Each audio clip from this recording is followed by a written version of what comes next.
17 বছর পালাই নাই স্যার, 17 বছর পালানোর চিন্তা ভাবনা করি নাই। যেদিন ঘটনা ঘটছে সেদিন পালানোর চিন্তা ভাবনা করি নাই। আজকে আমার বাবা মারা গেছে, আমি পালাবো। গাইজ, আশা করি সবাই ভিডিওটা দেখবেন, স্কিপ করবেন না প্লিজ। পুরো ভিডিওটা দেখেন, তাহলে হয়তো পুরো ঘটনাটা দেখতে পারবেন, বুঝতে পারবেন।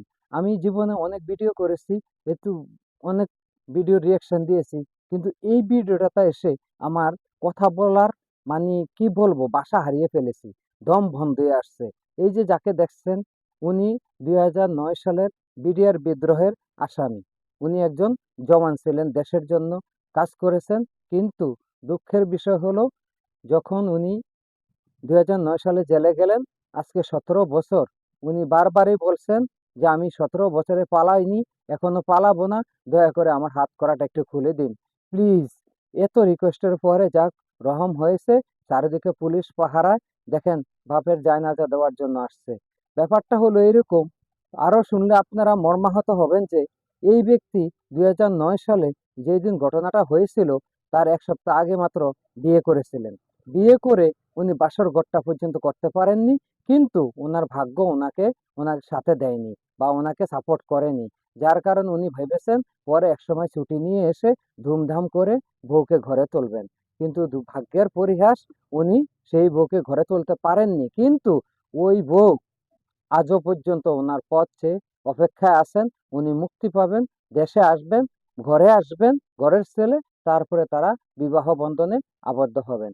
আর আরেকটি দুঃখের বিষয় হলো, ওনার চিন্তায় চিন্তায় ওনার মা পর পর 3বার স্ট্রোক করেছেন। স্ট্রোক করে লাস্টে এই দুনিয়া ত্যাগ করে চলে গেছেন।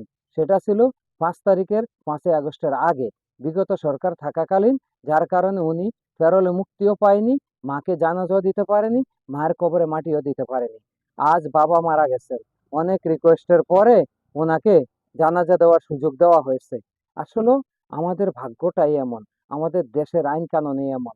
জানি না কেন এমন হলো ওনার সাথে, বা ওনার মতো যারা জেল বা জেল হয়েছে বা যারা জেলে আছে, সাজা কাটতে আছে, তাদের জীবনটাই এমন। এই বিষয়টা আবার আমাকে একটু বেশি নাড়িয়ে দিয়েছে। কারণ হলো ওনার কথাগুলো, যে স্যার আমি তো 17 বছরে পালিয়ে যাইনি, আজও পালাবো না। দেখেন কতটা ভাগ্য একজন ব্যক্তি এই 17 বছর জেল খাটতে আছে।